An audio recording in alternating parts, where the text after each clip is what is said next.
उसको सम्मानित और मतलब अप्रिशिएट करने के बजाय उसके लिए कितना बड़ा खतरा हमने खड़ा कर दिया है। अगला कोई दीपक खड़ा होगा क्या? 10 बार सोचेगा। तो ये हमारी पूरी व्यवस्था जो है वो हमें डर और हिंसा के जो चक्र में बांध के रखती है ना, वही चक्र से संघर्ष जो है जीवन भर बना रहता है। और उसमें आपका परिवार भी आपको कहता है कि क्या जरूरत है ये सब करने की, क्यों कर रहे हो। जो मैं बार बार बोलती हूँ कि मैंने अभी जैसे मैं आत्मावलोकन करती कि मुझे यहाँ क्यों रखा गया, मैं क्यों, मुझे नहीं पता किसने मेरा नाम सजेस्ट किया होगा। मैं अब महसूस कर रही थी कि शायद 2 जगह एम एन रॉय ने अपना नाम बदला है। एक तो शुरुआत में ही उन्होंने बदल दिया था, वो भट्टाचार्य थे, और एक जगह उन्होंने और अपना नाम बदला है जब वे वापस आए, भारत लौटे, तो मुंबई में आकर उन्होंने अपना नाम डॉक्टर महमूद कर दिया। इस बात पे किसी ने क्योंकि कहा नहीं था तो मैं इसको बताना चाह रही हूँ कि एक बार तो उन्होंने अपना मुख्य नाम जो उनका परिवार का नाम था वो बदला, और फिर उन्होंने डॉक्टर महमूद किया। और हम सब जानते हैं कि वो उन्होंने उस समय क्यों बदला होगा। आज की तारीख में हम डॉक्टर महमूद अगर रख दें तो वो और ज़्यादा क्रिटिकल हो जाएगा, क्योंकि जिस तरह की समस्याएं हैं, राजनीतिक समस्याएं, उसमें एक खास वर्ग के प्रति जो हमारे यहाँ नफरत पनप रही है, वो उसको बहुत ही खतरनाक बना दी थी। एक और बात मुझे लग रही थी कि व्यक्ति जब निजी उसमें जाता है तो सामाजिक प्रतिक्रियाएं क्या होती है। बहुत लोग बोलते हैं अटेंशन सीकर है, इसलिए अलग करना की कोशिश कर रहे हैं। अटेंशन सीकर मतलब मैं अपनी निजीपन से अगर जीना चाहती हूँ तो बहुत लोगों को वो अटेंशन सीकिंग लगती है, जबकि मुझे नहीं पता।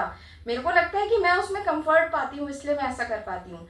आज की तारीख में मतलब मैं व्यक्तिगत एग्जाम्पल में अगर देखूँ तो महिला हिंसा पे हमारी संस्था को कोई फंडिंग नहीं है, लेकिन मैं 2016 से केस वर्क कर रही हूँ। लोग मुझे कहते हैं पागल है क्या, हमेशा थाने चौकी में भटकती रहती है, क्या जरूरत है, तुझे पैसा कौन देता है। बहुत लोगों को लगता है फंडिंग कहाँ से आती है। कोई फंडिंग नहीं है, सब जेब से जाता है। कई बार तो खाना भी खिलाना पड़ता है महिलाओं को, वकील के पैसे भी देने पड़ जाते हैं, फोटोकॉपी के भी पैसे देने पड़ जाते हैं, उनका मेडिकल कराने के पैसे देने पड़ जाते हैं।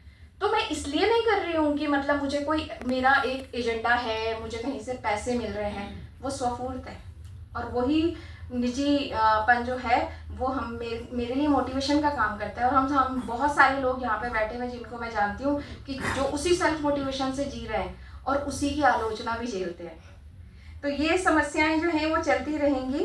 और ये वाला बात भी मुझे बहुत रेलेवेंट लगी कि जब कोई व्यक्ति मानवाधिकार पे काम करता है तो सामान्यतः ऐसा समझा जाता है कि बेचारे के साथ खुद कुछ हुआ होगा, खुद पीड़ित रहा होगा या पीड़ित रही होगी, इसलिए ये इस काम को कर रहे हैं।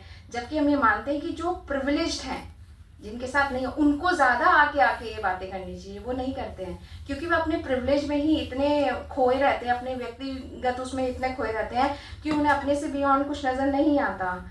तो सर आपकी बातों में शुरुआती तौर पे तो मुझे काफ़ी साहित्य को मिल रहा था कि आप साहित्य से जुड़े हुए हैं, उनकी पूरी वक्तव्य में हमें वो महसूस हुआ। और लास्ट बात जो मुझे बहुत ही ज़्यादा प्रभावी लगी वो ये लगी कि आदर्श शिक्षा प्रणाली में ऐसा होना चाहिए कि हम छात्रों के सामने विचारों की पोटली खोल के रख दें और उन्हें चुनने दें कि वो क्या चुनते हैं, और उन्हें तय करने दें कि वो किस तरफ जाते हैं। और हम सब लोग जो यहाँ पे बैठे इतने धैर्य से ये बात सुन रहे हैं, मुझे लगता है हम सब ने अपने रास्ते उसी तरह से तय किए हैं कि हमें कैसा है। लेकिन आज के पूरे माहौल में अपने उस इंडिविजुअलनेस को बचाने का जो संघर्ष है वो हम सब कर रहे हैं, सर्वाइवल मोड पे चल रहे हैं।